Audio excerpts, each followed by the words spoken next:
Okay. Alright. So lesson 2 scientific investigation. Sekejap saya nak pergi present share screen. Okay.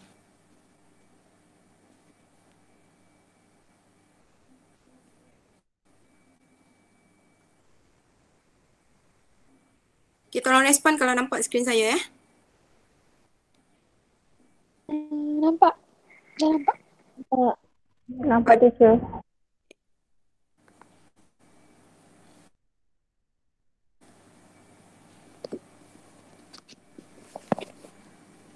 Okay. So untuk lesson 2 scientific investigation, kita first kali hari ni kita nak belajar tentang bentuk-bentuk graf. Sebab dalam fizik kita ada macam-macam graf yang akan kita plot. So most of them ialah straight line graph lah. Okay, jarang kita dapat curve graph. So during lower form dulu, ada tak belajar pasal shape of the graph ni? Ada. Ada You Ada. belajar apa tu? Belajar apa tu? Plot graph. Plot graph ke? Okay. Ada. Alright.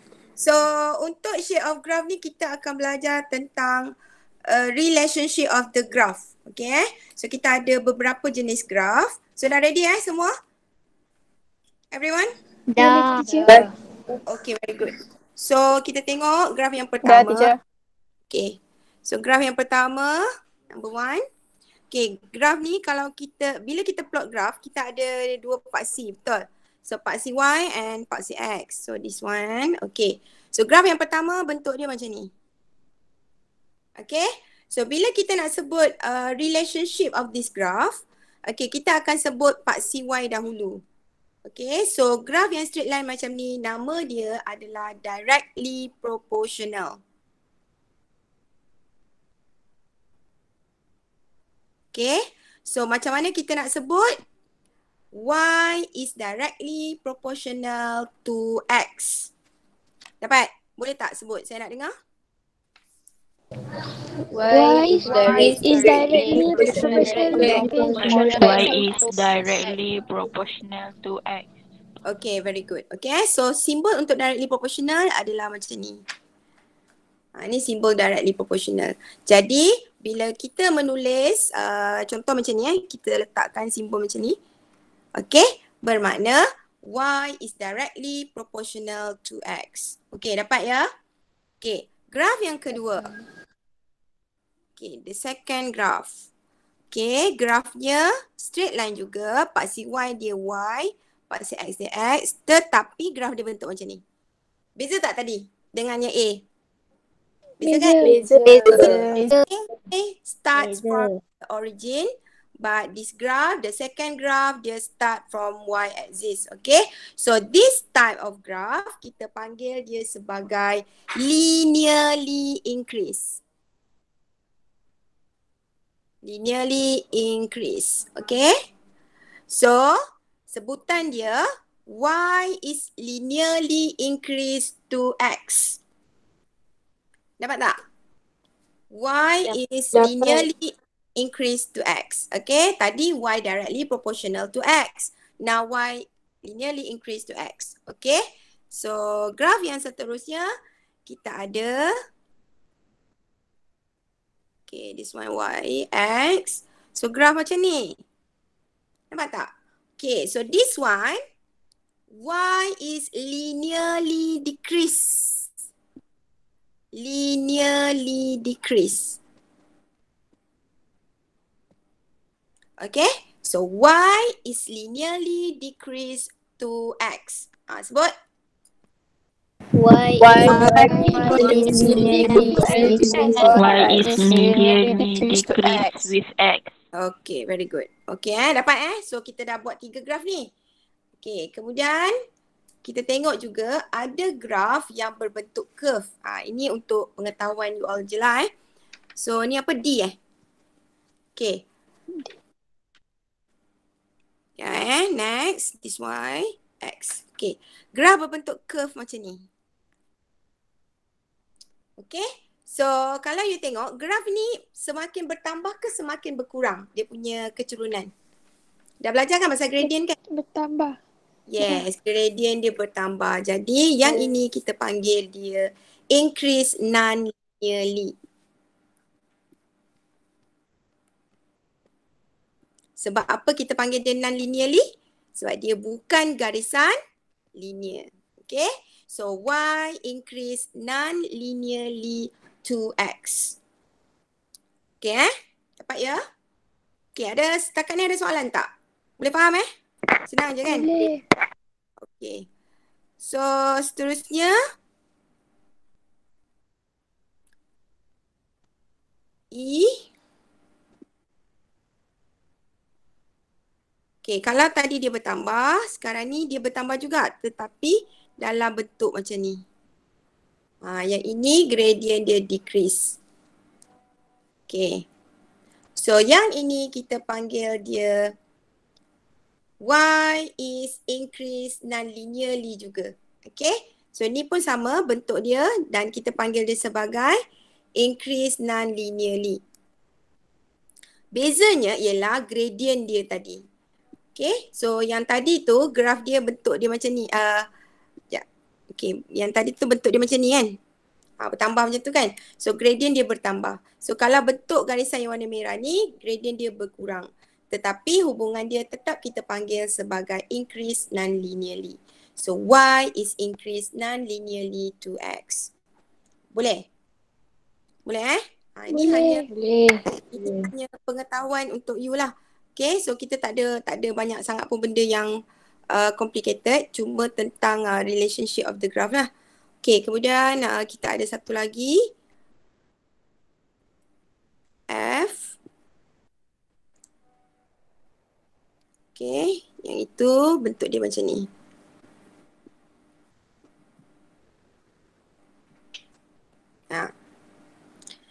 Okay, so kalau tadi dia increase non-linearly, beza dia cuma gradient dia bertambah dengan berkurang. Yang this one, dia memang decrease. So this one kita panggil dia sebagai decrease linearly. Decrease non-linearly.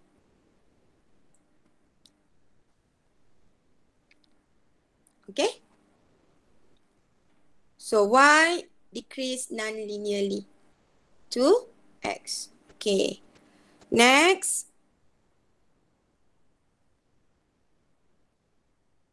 Okay. This one. Okay, graf dia macam ni. Okay, so yang ini pun sama. Decrease non-linearly. Okay, terima je dulu. So y is decreased non-linearly to x. Okay, dah. Okay, kemudian yang ini. Tadi apa? G Tadi apa? G, so ni H.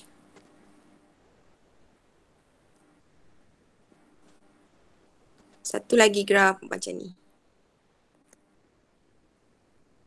Okay, dia tidak menyentuh pada paksi Y dan pada paksi X. So this one, kita panggil dia inversely proportional.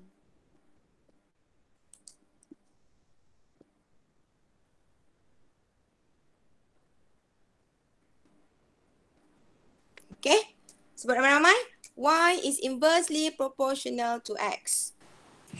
Y is inversely proportional to X. Okay, very good. Okay, so yang ini, kalau you tengok, Y inversely proportional to X. Okay, saya bagi satu lagi graf. Okay, yang ni.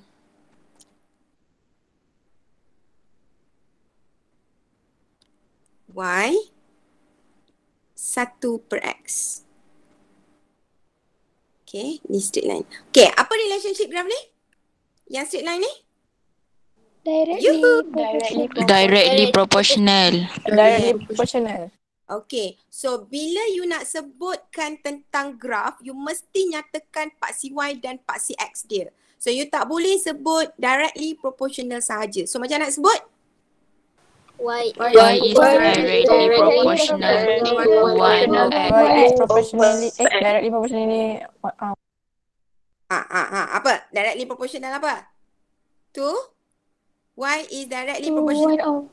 1 over X. To 1 over over X. X. Yeah. 1 over X. Good. So y directly proportional to 1 over x. Okay. Sekarang ni saya tanya. Untuk graf yang ni ni graf I ni. Okay, graf I ni. Okay, tadi you kata y is directly proportional to 1 over x. Now, I tanya. What is relationship of y and x? Macam mana nak jawab tu? What is the relationship between, untuk graf I ya, y and x? Tadi you jawab y is directly proportional to 1 over x. Now saya tanya, what is the relationship between y and x? Macam mana agaknya? Ada idea tak nak jawab apa? Yuhu! Gradient of the graph are positive and uniform. Itu gradient.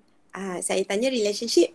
Kalau relationship, you kena jawab directly proportional ke, increase linearly ke, decrease linearly ke. So, macam mana nak jawab tu? You kata y is directly proportional to x. Y is directly proportional to 1 over x. Betul kan tadi you kata kan? Y is directly proportional to 1 over x. Betul? Now saya tanya graf yang sama. What is the relationship between y and x? Bukan 1 over x. Directly proportional. Yes, y is directly proportional to x.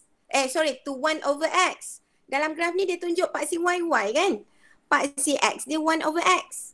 Jadi bila you sebut tadi y is directly proportional to 1 over x, which is correct. Tetapi sekarang saya tanya, what is relationship between y dan x?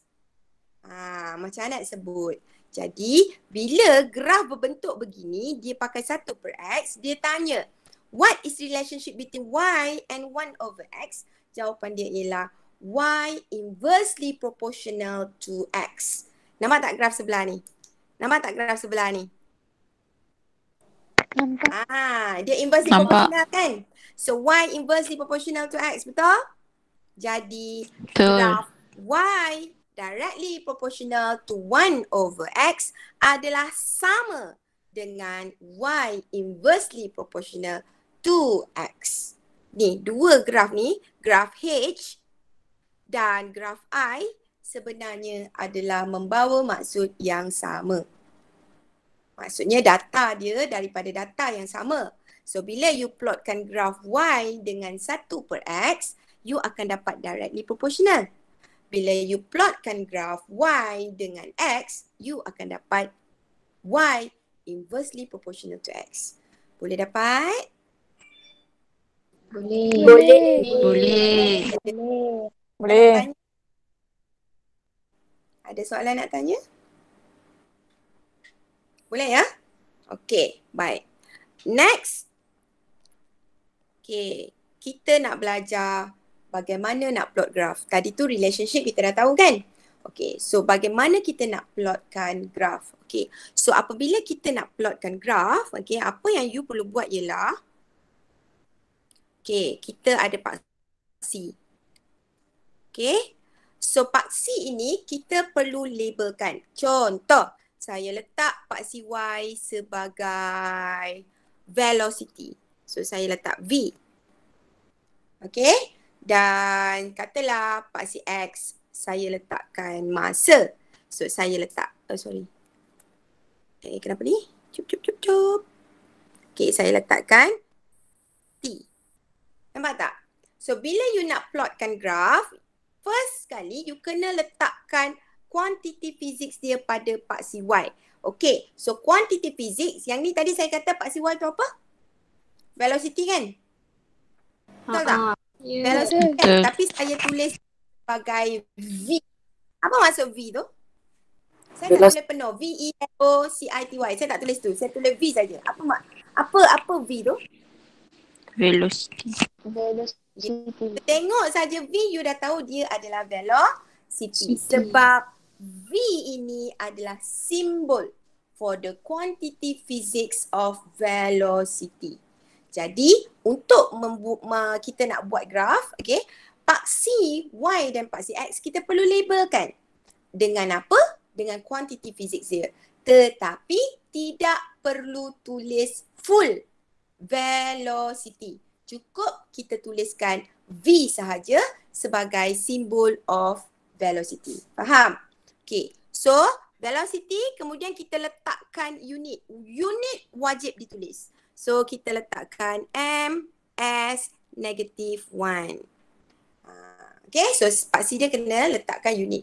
Sama juga dengan paksi X. Paksi X ni T kecil. T kecil ini adalah simbol kepada kuantiti fizik apa? Time.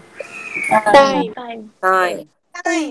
Apa yang saya tertinggal pada paksi X ini? Unit.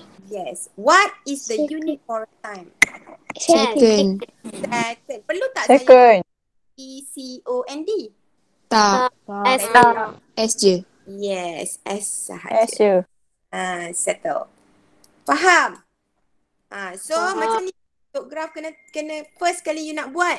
Nanti masa atas graf you kena tulis macam ni. Okay. So dalam fizik kita memang ada bahagian untuk memplot graf. So arahan dia akan kata, okay, please plot graph the velocity against time. Contohnya. Dia kata, please plot graph velocity and time. Dia sebut macam tu kan? Jadi siapa yang dia sebut dulu adalah paksi Y. Faham tak? Jadi you terus ambil V tu dekat paksi Y, T tu dekat paksi X. Contoh saya bagi, please plot graph T squared and, bukan N dia against. T squared against M. Contoh. Apa saya nak buat? Plot paksi Y dia apa? Paksi X dia apa? Paksi Y T squared. T square paksi Y. M Paksi Y paksi T X. square paksi MS. X. Pandai pun So dia against, bukan dia adalah against. Kejap. Mana tadi ni? Dia bukan N, dia against. Against ST. Okay, against Ni pun sama, against. So, tengok siapa yang dia sebut dulu, itulah jadi paksi Y dia. Okay, boleh clear Okay, kemudian yang kedua adalah dia punya skala. So, bila kita dah plot, kita dah buatkan paksi semua ni, kita kena letakkan skala. So, skala yang sesuai adalah skala yang contohnya saya letakkan 1, 1. Maknanya 1 cm pada kertas graf bernilai 1 unit skala. Okay, faham tak? Kalau skala saya letak 1/2, bermakna 1 cm pada graf bernilai 2 unit skala. Kalau skala dia kita kata paksi X, second ni kan? So maknanya 1 cm pada graf bernilai 2 saat. Faham ke tak faham ni? Boleh tak? Faham. Kalau saya letak nisbah 1/5, apa maksudnya? 1 cm 5 unit. Pandai. Sebab kalau you tengok, ada kertas graf tak dekat tangan you all? Saya ada ingatkan kan untuk sediakan kertas graf kan hari ni? Ada tak? Siapa hari tu saya bagi tahu kat dia? Saya tak ingat siapa. Ada tak dia orang maklumkan? Untuk sediakan Tak kertas. ada. Oh tak ada. Tak ada. Tak ada. Siapa yang tak amanah tu, saya dah pesan dah hari tu. Suruh minta tolong bagi tahu kan. Suruh bawa kertas graf. Okay, so ada kertas graf tak? Ada. Tak ada, teacher. Tak ada. Sekejap. Tak ada teacher. Okay, ni nampak tak? Ni graf ni, nampak tak? Ada nampak tak? Cari nama Juhaidah. Ada nampak tak? Muka saya satu lagi. Saya ada 2. Saya buka kat Google Meet tu. Nampak. Ada nampak saya tak? Nampak. Nampak. Tunjuk kertas graf. Saya ada tunjuk kertas graf kan? Ya. Ada. Okay, so kertas graf ni, you nampak dia ada garisan-garisan yang solid. Nampak tak? Ada garisan solid. Okay, so garisan-garisan ni adalah mewakili sentimeter. Okay, so maknanya, sekejap saya tengok. apa yang jadi dekat saya punya gambar, dekat saya punya skrin. Mana? Sini. Mana? Saya tak nampak saya sendiri. Okey. Ni. Okey, tak jelas Okey, nampak tak ni? Boleh nampak tak? Nampak. Boleh. Nampak. Boleh nampak. So, setiap kotak-kotak yang kecil ini adalah mewakili nilai CM. Okay? So, nanti sekejap lagi you cari you punya kertas graf sebab you all kena plot graf ni. Saya ingatkan budak tu bagi tahu, rupanya dia tak bagi tahu. Okay lah, tak apalah. Boleh sempat nanti you all cari. Okay. So, bila kita nak plotkan graf, kita kena ada skala. Saya tahu you all dah belajar dah dulu kan. Masa lower form tentang plot graf ni. Okay. So, skala yang kita benarkan untuk kita buat skala tu ialah tadi macam saya cakap 1/5, 1/1, 1/2, 1/5, okay. 1/10, 1/100. Semua tu boleh pakai. Okay. Tetapi ada skala yang kita panggil sebagai odd scale. Okay. Odd scale skala ni tak boleh pakai. Contoh, 1/7. Faham tak maksud dia 1/7? 1 cm pada kertas graf bersamaan dengan 7 unit pada skala tu. So, tak boleh sebab 7 adalah odd scale. Habis tu kalau 7 tak boleh, kenapa tadi teacher cakap 1/5 boleh? Okay, 1/5 boleh sebab dekat graf paper kita tu, dia punya kotak-kotak maksimum dia adalah 10. Satu kotak tu ada 10 petak-petak kecil. Jadi 5 boleh masuk dalam nilai 10 petak kecil tu. Tapi kalau 7 dia ngam. Sebab dia ada 10 petak kecil kan. So bila 7 tak boleh. Sama juga dengan 1/3. Ini pun tak boleh. Ini pun tak boleh. Okay. 1/4 pun tak boleh. 1/6 pun tak boleh. Faham? So, nisbah-nisbah yang inilah, yang skala-skala yang odd scale ni, okay. Macam 4 dengan 6 ni bukan odd, tetapi dia tidak ngam dengan petak pada kertas graf tu. Jadi, tak boleh. Okay. So, boleh faham ya? So, yang ini kita tak boleh. Yang macam yang tadi saya kata, 1/1, 1/2, 5, 10, 100, itu boleh digunakan. Okay, kemudian bila kita dah dapatkan scale semua tu, saiz graf kena melebihi 50% daripada kertas graf yang kita ada. Alright? Okay, boleh ya? Kemudian seterusnya ialah apa lagi tadi? Sekejap. Okay, seterusnya ialah kita dah pilih skala tadi tu. Okay, kita letakkan, kita labelkan skala-skala tu kepada kita punya paksi kan. Okay, so tadi apa? T second Okay, contoh saya buat ni. Saya letak sini 2, 4, 6, 8. So maksudnya saya pakai 1 nisbah berapa ni? 2. Paksi X dia saya pakai 1 nisbah 2. Lepas tu kalau dekat paksi Y, saya pakai 5, 10, 15. Ni saya pakai nisbah berapa? 1/5. 5. 1/5. Pandai. 1/5. So macam ni lah bila you plot graf. Okay.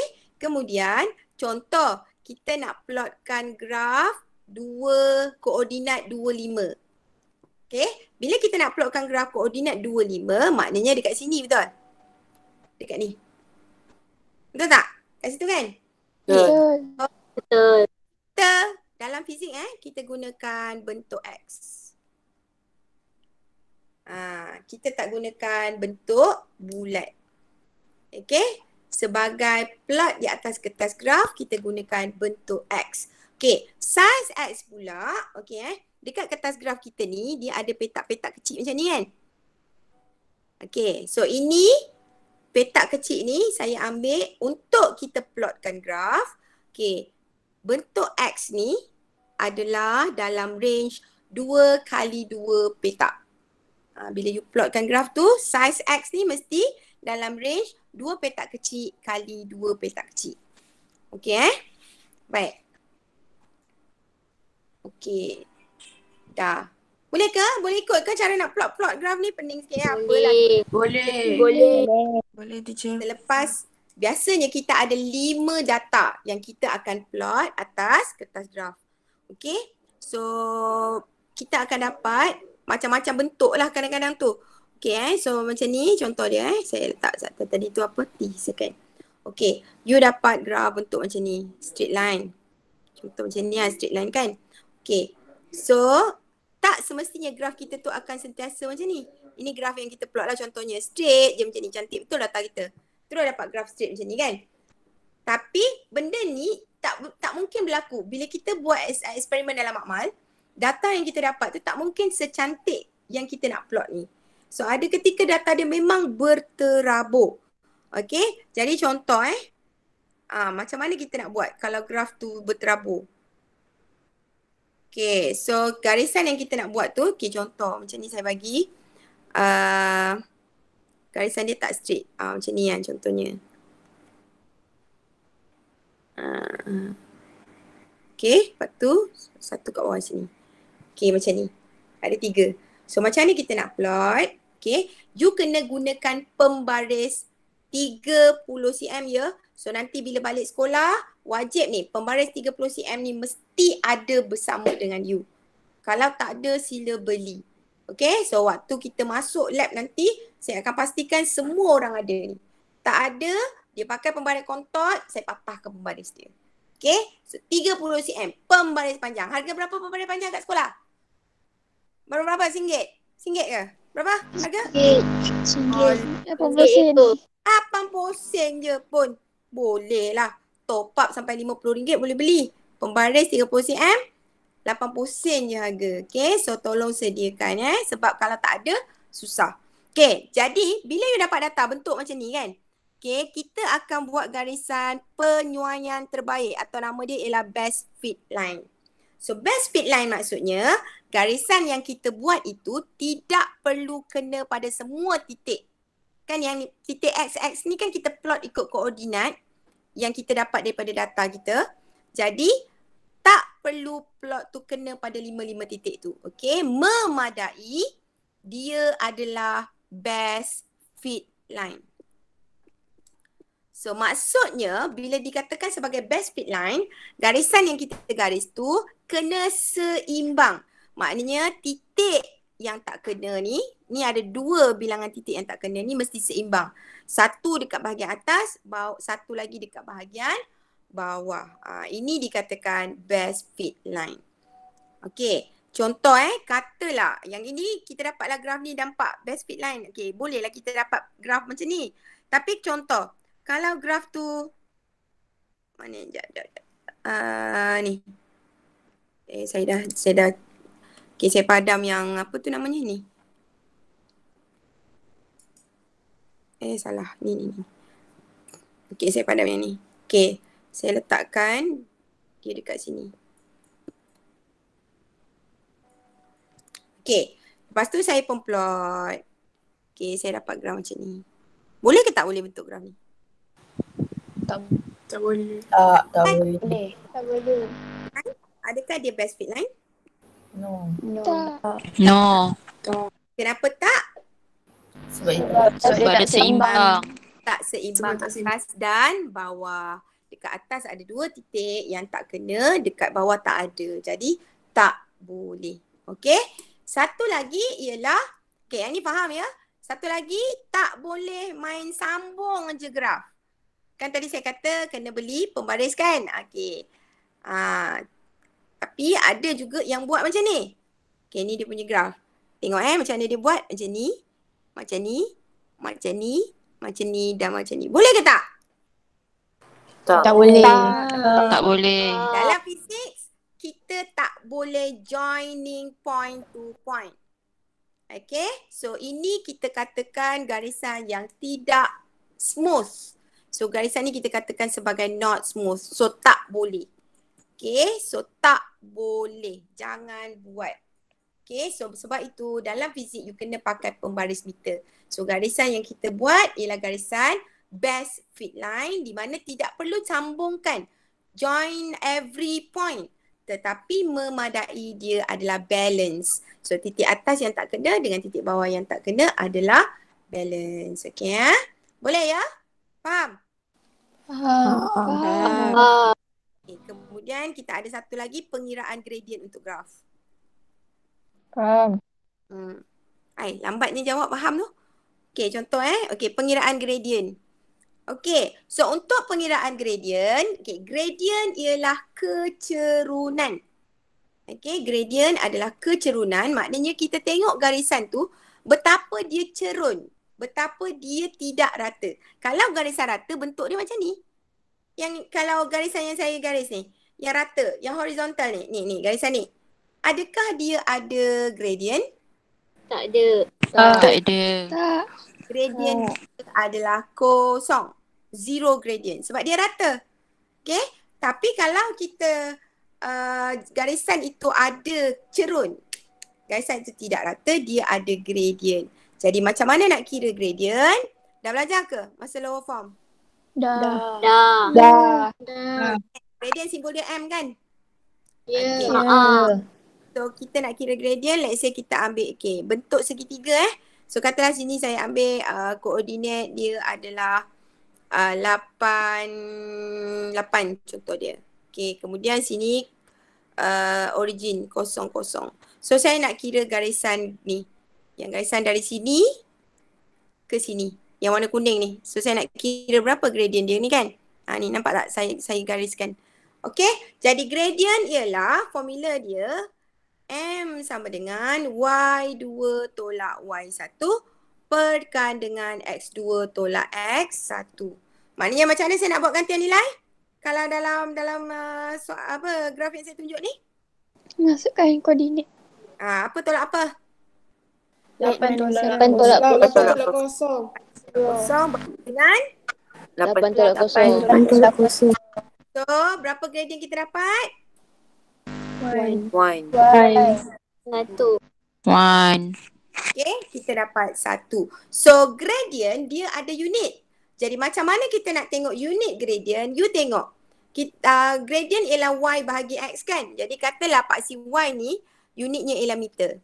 Paksi X ni unitnya ialah second. Jadi, unit gradient tu apa? Meter per second. Meter per second. Meter per Unit second. gradient 1 meter per second. Faham? Itu cara untuk kita mengira gradient. Okay, boleh ya? Baik. Teacher, satu tu sebab dia punya gradient tu Macam mana? Satu tu tadi dia kita gradient. Kan kita kira gradient tadi dapat 1? Maksudnya kalau gradient dia 3, tulis 3 meter per second. Ya, betul. Okay. Okay, faham ya? Okay, very good. Okay, now kita ada masa lagi 1 jam 15 minit. Okay, kita break seketika sampai pukul 12.30. Saya nak you cari you punya graph paper. Boleh dapatkan tak graph paper kat rumah? Boleh. Boleh. So, you cari you punya graph paper. Okay, you nampak tak yang saya bagi ni? Nampak. Okay. Nampak. So, you nak snapshot ke, you nak buat apa ke dengan data ni, you ambil data ni. Kemudian saya nak please plot graph T squared against time. Okay, time tu ialah average for 20 ni.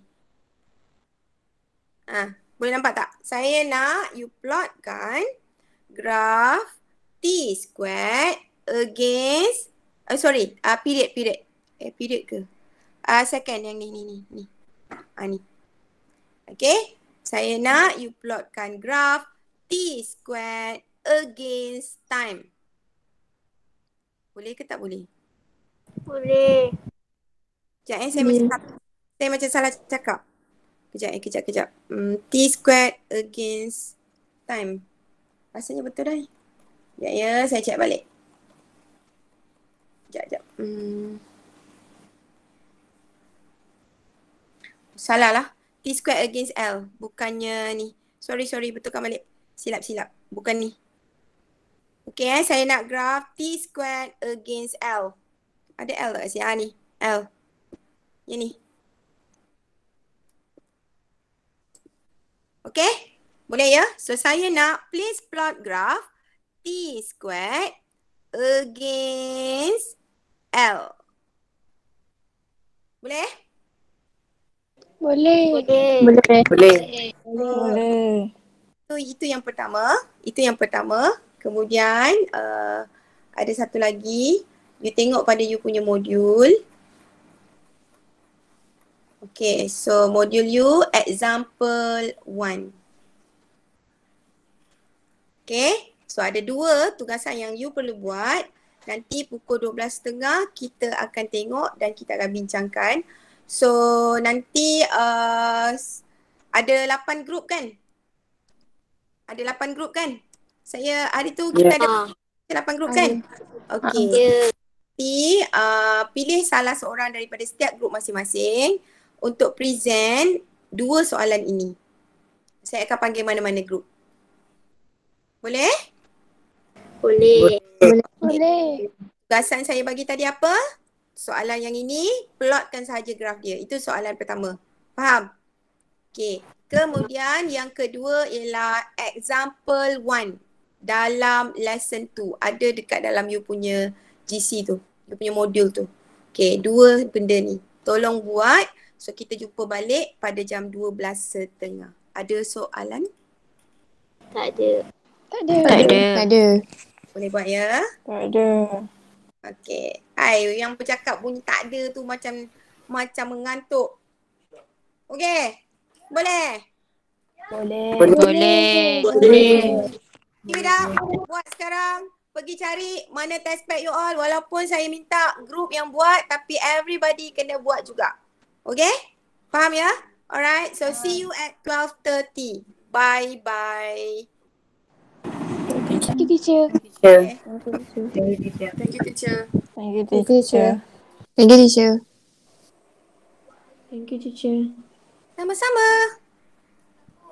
Thank you, teacher. Tengok ni. Cuba buat.